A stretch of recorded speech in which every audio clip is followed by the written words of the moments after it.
Bonsoir à toutes et à tous. Merci d'être avec nous pour ce journal. Tout de suite, les titres. Le Togo va abriter du 16 au 20 octobre prochain la semaine africaine de la microfinance. Plus de 57 pays sont attendus pour réfléchir sur les enjeux de la microfinance sur le continent. Pourquoi le choix du Togo pour abriter cette rencontre de haut niveau? Éclairage dès le début de ce journal. Le projet d'amélioration de la sécurité hydrique en milieu urbain au Togo est lancé. Les systèmes d'approvisionnement en eau seront réhabilités. Une réponse aux difficultés d'accès à l'eau potable dans le Grand Lomé. Et puis la pollution marine, les risques liés aux hydrocarbures. Pour une lutte plus efficace contre ce phénomène, les pays se préparent à transposer les conventions internationales. Nous en saurons davantage dans ce journal. Voilà pour les titres. Bienvenue dans le 20h de ce mardi. Le rendez-vous, c'est lundi. Lomé sera la capitale de la semaine africaine de la microfinance du 16 au 20 octobre. Plus de 57 pays sont attendus pour réfléchir sur les enjeux de la microfinance sur le continent. Le choix du Togo pour abriter cette grande rencontre n'est pas anodin. Il est motivé par les différentes actions du chef de l'État en ce qui concerne l'inclusion financière, ce qui a permis au Togo d'être aujourd'hui le premier pays en la matière au sein de l'UEMOA. Ekwe Salah. Le tableau s'affiche vert pour le Togo en matière d'inclusion financière. D'après les statistiques, le taux d'inclusion financière du pays est passé de 82,72% à 85,72% en 2021, soit une hausse de 3%. Une performance qui fait d'ailleurs du Togo le premier pays en matière d'inclusion financière dans l'espace UEMOA. Le pays se positionne devant le Bénin 85,5% et la Côte d'Ivoire 82,2%. Ce qui illustre la pertinence des mesures prises ces dernières années par le chef de l'État Faure Essoziemna Gnassingbé pour faciliter l'accès des populations aux services financiers décentralisés. Le Fonds national de la finance inclusive FNFI et ses 13 différents produits sont évocateurs. 107,59 milliards de francs CFA sont octroyés aux populations par le biais de ce mécanisme. Environ 2 millions de personnes en ont bénéficié. Des petits commerçants, des agriculteurs, mais aussi des artisans. Tous profitent de ce financement pour développer leurs activités génératrices de revenus qui changent progressivement leur quotidien. En janvier 2023, le taux de remboursement était de 94,76%. Alors que le nombre de bénéficiaires évolue, le gouvernement maintient sa vision d'atteindre 255 000 bénéficiaires supplémentaires d'ici à 2025. Le chef de l'État Faure Essoziemna Gnassingbé multiplie d'autres initiatives dans le cadre de la stratégie nationale d'inclusion financière en faveur des couches vulnérables. Les filets sociaux et services de base, le programme d'assistance sociale transformatrice pour la résilience au Togo, les transferts monétaires aux ménages les plus pauvres.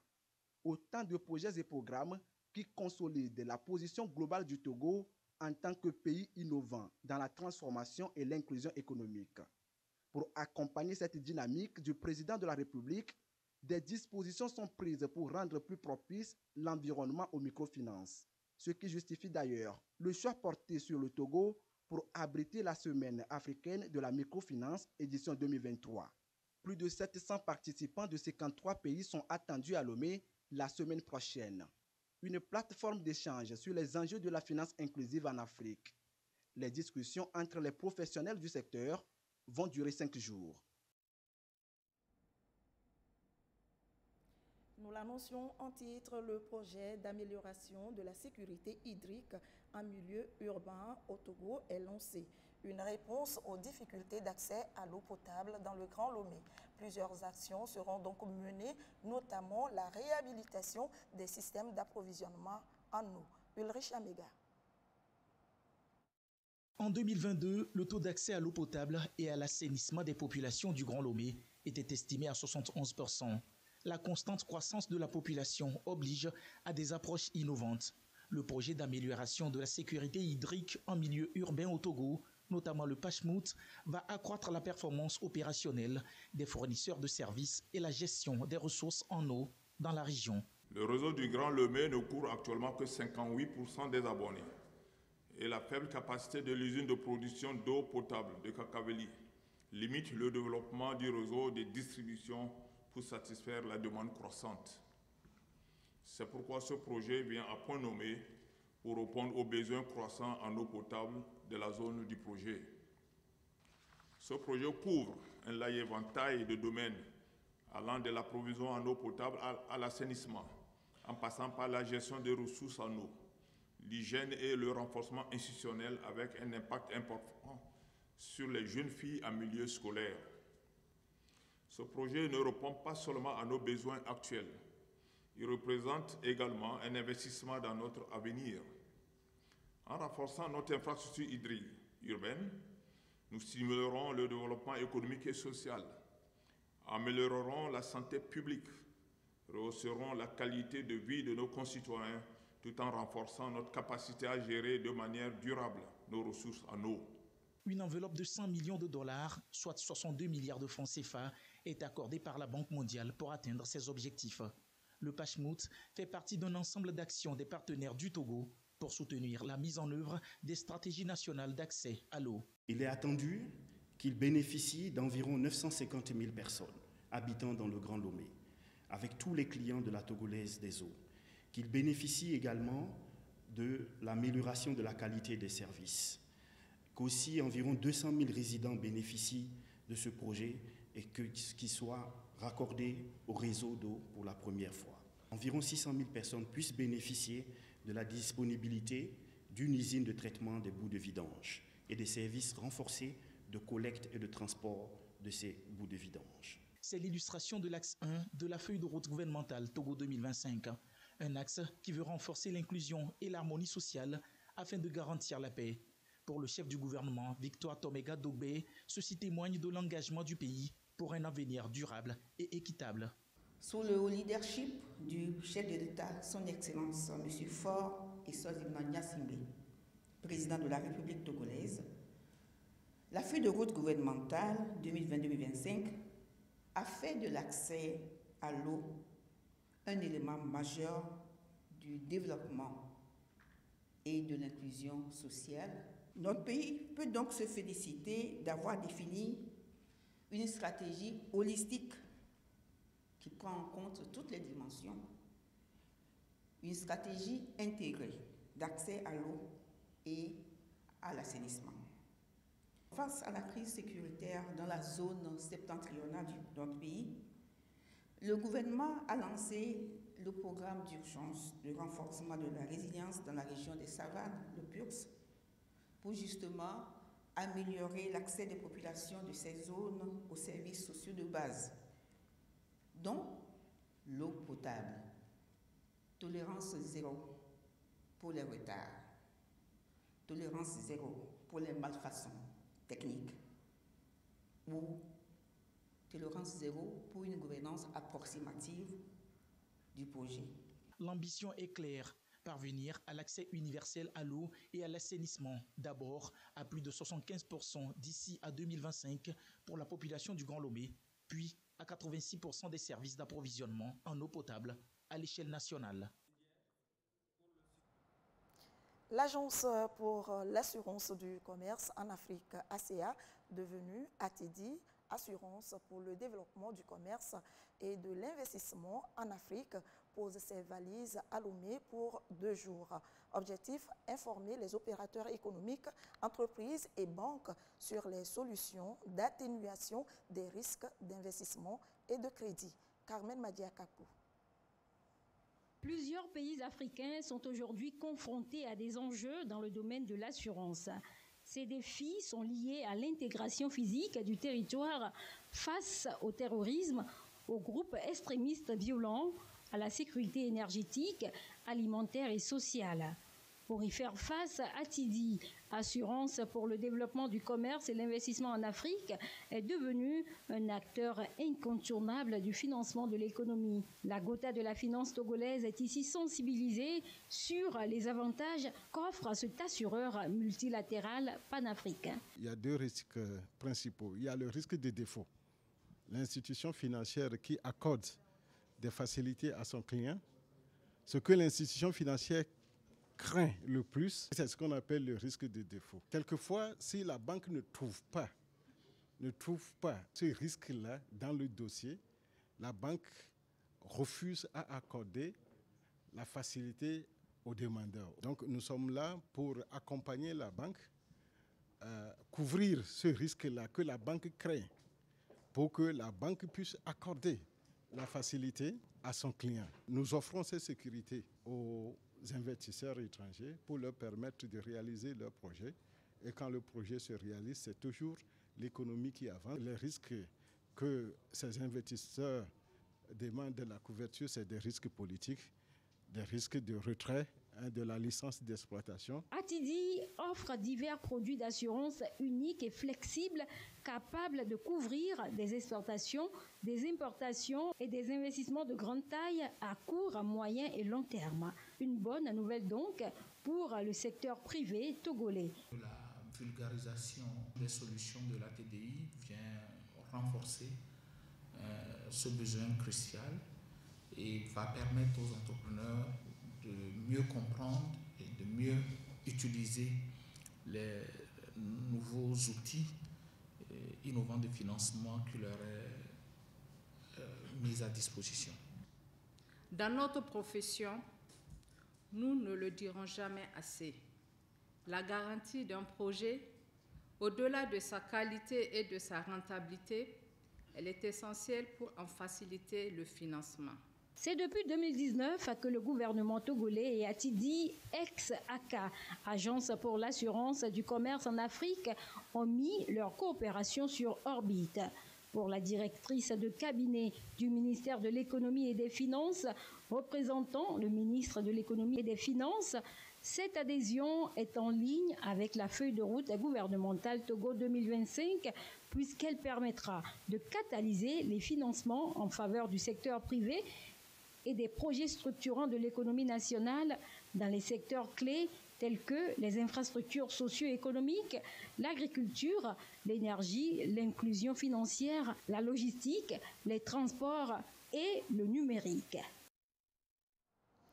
La Chambre de commerce et d'industrie du Togo et partenaires veulent accompagner les très petites et moyennes entreprises dans leur processus de digitalisation. L'organe de promotion d'entreprises va, à travers le projet Lankeleo, mettre à leur disposition des consultants en informatique, des consultants pour les aider à mieux s'organiser et à rendre plus visibles leurs établissements. Abidé Nyasingbe. Concentration, application, ces 17 informaticiens n'ont qu'un seul objectif, maîtriser Odo, une application de gestion pour accompagner les très petites et moyennes entreprises dans leur processus de digitalisation. Ceci grâce au projet Lankeleo. Première leçon, gestion de commandes et ventes.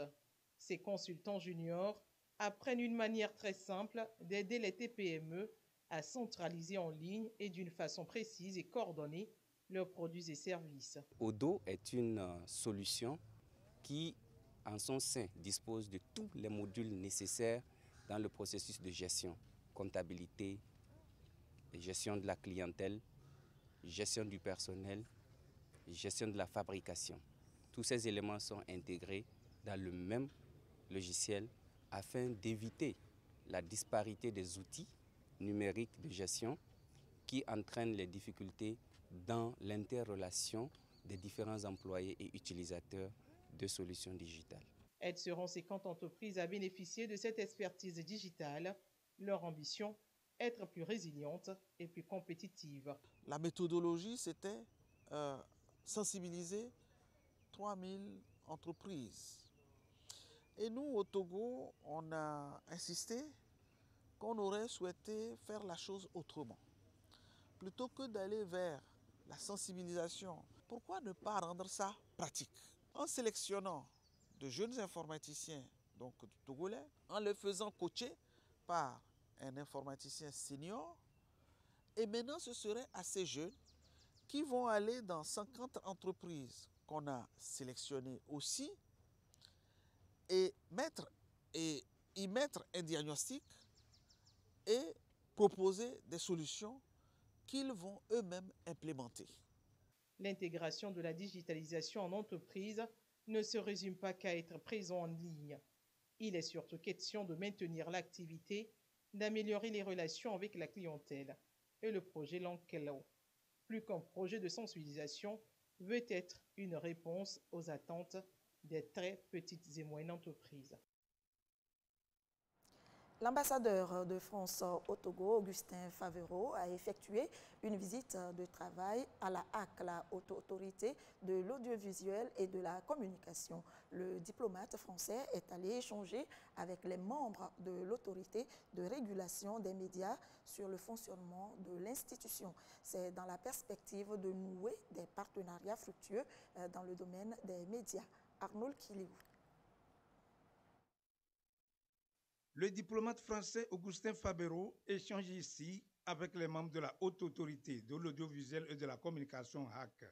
Une visite de travail pour s'imprégner du fonctionnement de l'institution de régulation des médias au Togo.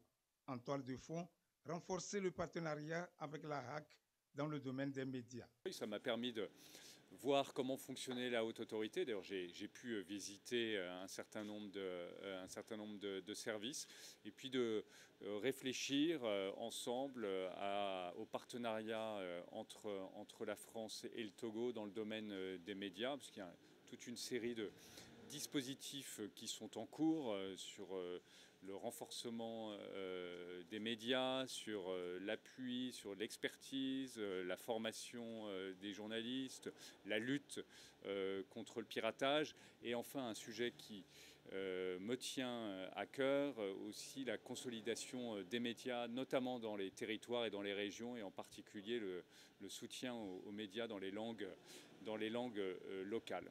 L'ambassadeur de France au Togo a eu à apprécier le travail abattu par les membres de la HAC en termes de régulation.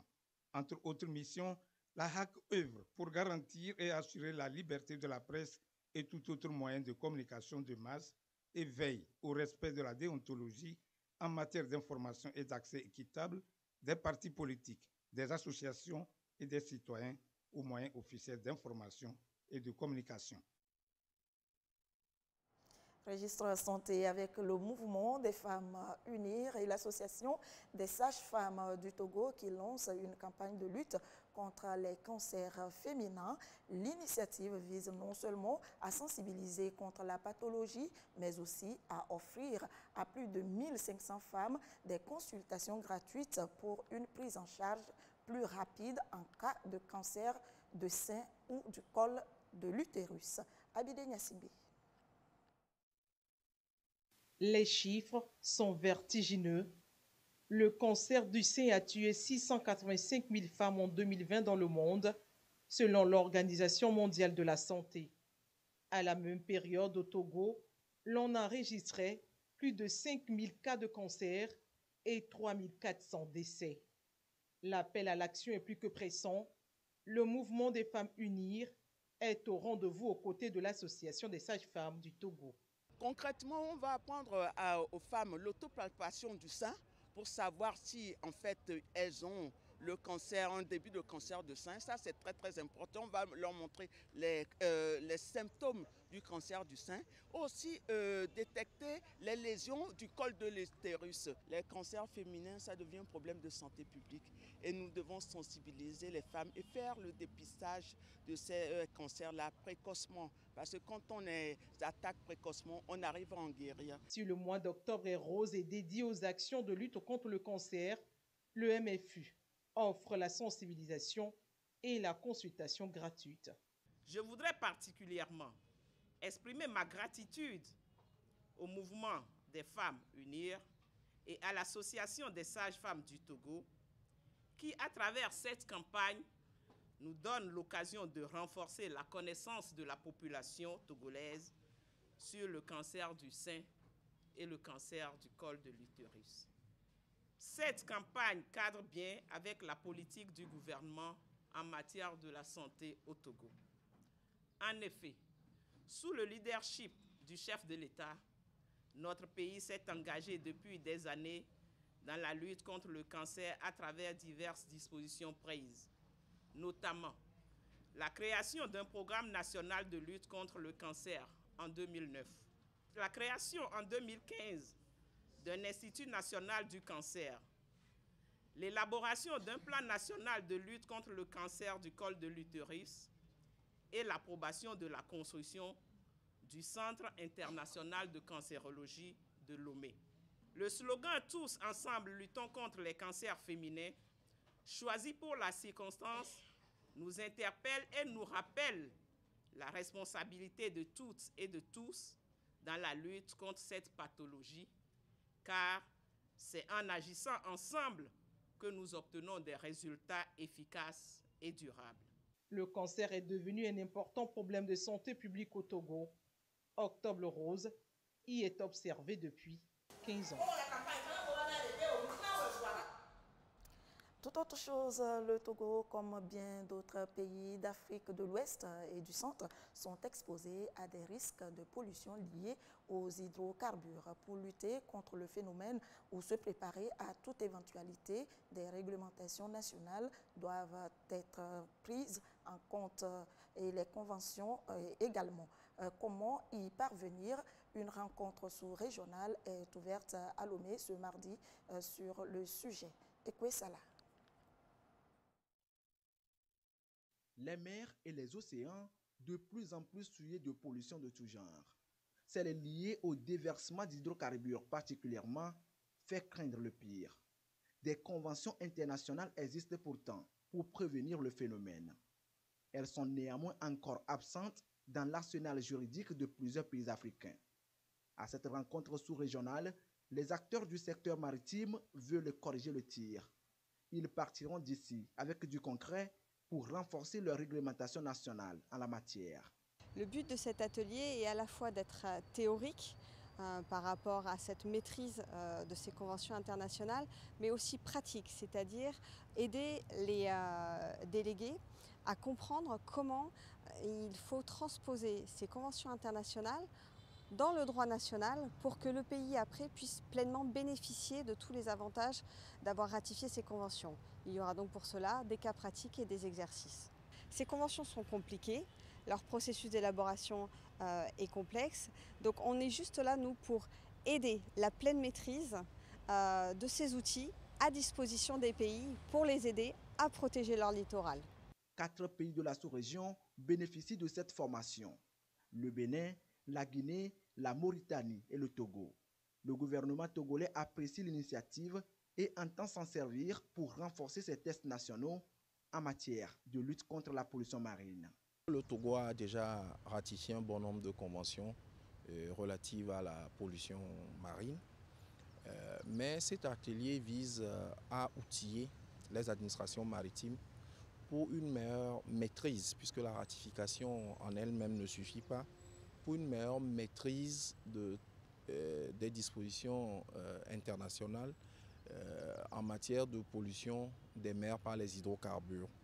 Et aussi, surtout, avoir une feuille de route pour avoir un arsenal réglementaire en termes de décrets, en termes d'arrêtés, d'application, pour s'outiller, se préparer à ces éventualités-là, avoir le cadre juridique et réglementaire adéquat pour pouvoir réagir en cas d'incident de pollution des mers par les hydrocarbures. La formation est organisée dans le cadre de l'initiative pour l'Afrique occidentale, centrale et australe, projet financé par l'Organisation maritime internationale. Lancé en 2006, le projet prend en compte 22 pays d'Afrique occidentale, centrale et australe. Le processus de mise en place des juridictions militaires est en marche désormais. Après la nomination des membres qui vont animer les juridictions, place à la vulgarisation auprès des corps militaires et paramilitaires. C'est pour amener les uns et les autres à être au même niveau d'information sur ces structures en construction dans notre pays avant leur opérationnalisation. Isaka Aruna. Mise en place pour connaître des infractions commises par les militaires et paramilitaires, la justice militaire a ses exigences, ses particularités.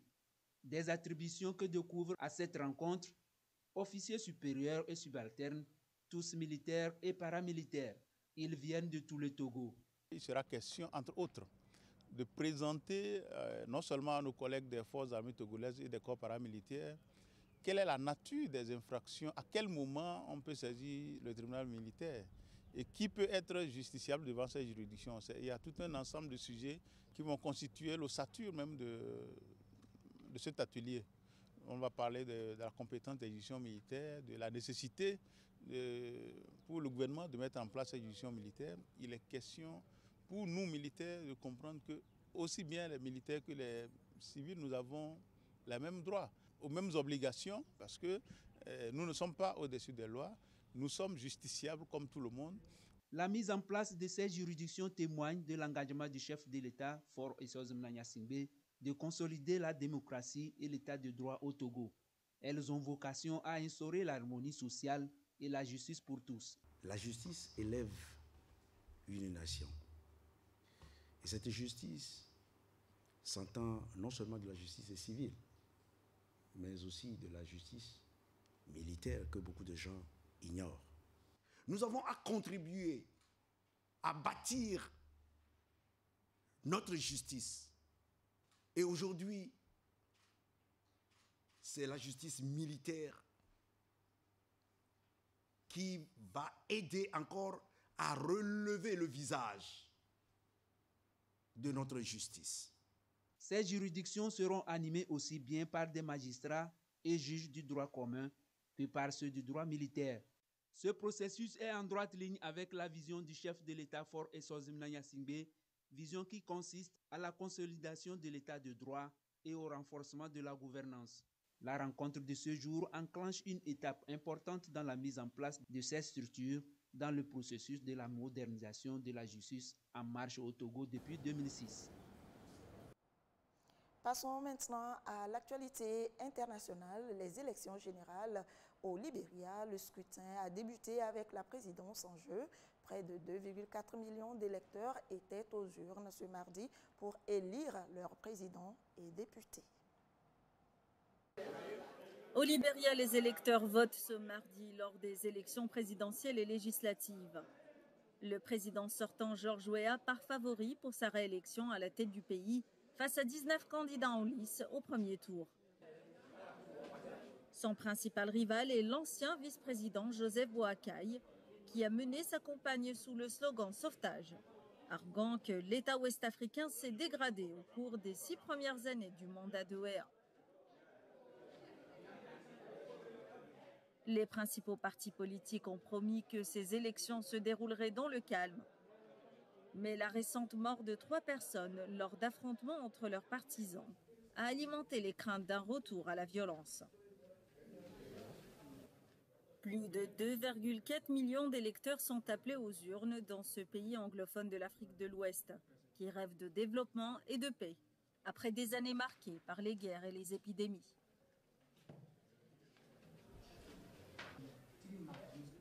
Ces élections sont les premières que le pays organise seul, suite au départ en 2018 des forces de maintien de la paix des Nations Unies, la MINUL. Retour en page nationale, 3 événements en un ce mardi à la plateforme industrielle d'Adetik Kopé, PIA, inauguration du bâtiment du guichet unique des lancements relatifs à l'exportation des t-shirts vers les États-Unis d'Amérique et le lancement de la production de l'huile raffinée de soja. Illustration d'une vision d'industrialisation qui se concrétise à travers la PIA. Et nous allons y revenir plus en détail dans nos prochaines éditions. Il sera bientôt créé un mouvement d'action et de solidarité pour le droit des femmes, leur participation à une vie politique. Les représentantes de WILDAF Afrique de l'Ouest s'attellent pour la parité genre dans les instances de décision. Norbert Aguedanou, reportage présenté par Ulrich Amiga. Garantir la participation entière et effective des femmes à la vie politique en Afrique de l'Ouest, c'est ce qui motive la création de ce mouvement devant marquer les 25 ans d'engagement de WILDAF pour le droit des femmes. Selon les statistiques de l'Union interparlementaire, en janvier 2019 en Afrique de l'Ouest, seuls 3 pays sur les 15 comptent plus de 17% des femmes au Parlement. Les gouvernements depuis 1960 n'ont jamais atteint la représentativité de femmes de 30% recommandée. Ces disparités dans la vie sociopolitique, dans l'espace communautaire, obligent WILDAF Afrique occidentale à changer son fusil d'épaule. Il faut un mouvement et il faut des actions en profondeur. On nous l'a rappelé tantôt. Cette préoccupation concerne toutes les femmes, notamment les femmes du milieu rural. La tâche est ardue et nous avons besoin d'abord de la solidarité entre femmes. Que lorsqu'il est question d'élection dans un pays, qu'on retrouve les femmes des autres pays de la sous-région. Nous voulons que notre participation apporte une plus-value. Convaincus de ces réalités, les femmes elles-mêmes doivent être à l'avant-garde des actions à mener pour changer leurs conditions et arriver à l'objectif d'égalité de droits entre les sexes. Dans presque tous les pays africains, il y a le principe de l'égalité homme-femme qui est exprimé, qui est une garantie constitutionnelle.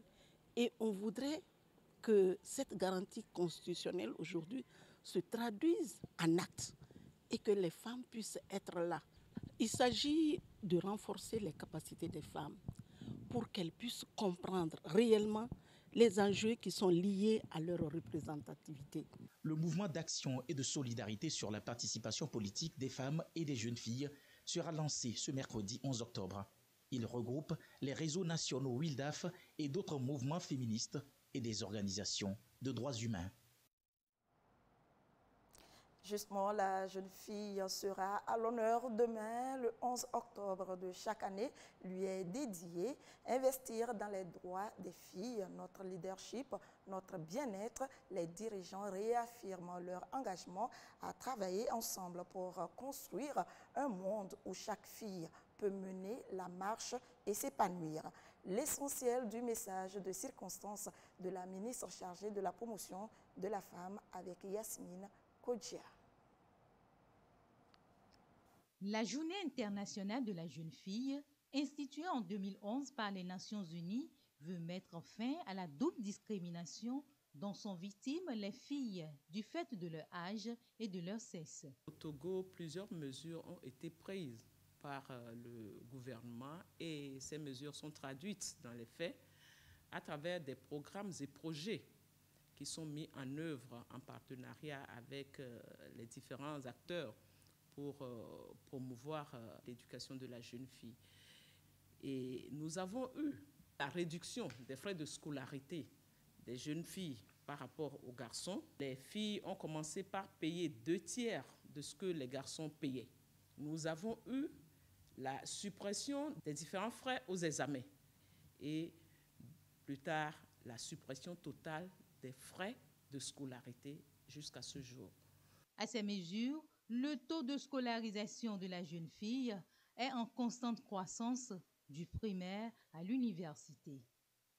Mais les défis pour la parité, il en reste. Le taux brut de scolarisation au niveau du cours primaire est de 114 pour les filles contre 117 pour les garçons. La parité est presque atteinte. Au secondaire, nous avons 72,9% des filles contre 81,25% des garçons. Et au secondaire, 28,6% pour les filles contre 40,5% pour les garçons.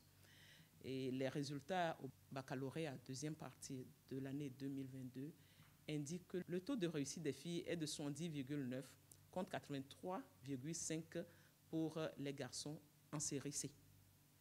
Et 104,22 pour les filles contre 69,52 pour les garçons en série D, 74,9 contre 73,5 pour les garçons en série A. Les mesures mises en œuvre par le gouvernement portent leurs fruits et nous espérons avoir de meilleurs résultats dans les années à venir.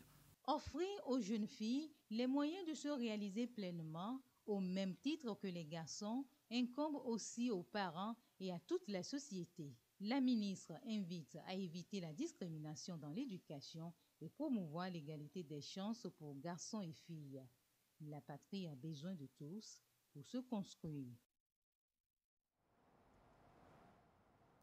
Le ministre de la Fonction publique, du Travail et du Dialogue social informe que les résultats définitifs d'admission au concours interne et externe d'entrée à l'École nationale d'administration ENA, cycle 2 et cycle 3, session des 1er et 2 août 2023, peuvent être consultés à l'ENA ou sur le site du ministère www.fonctionpublique.gouv.tg.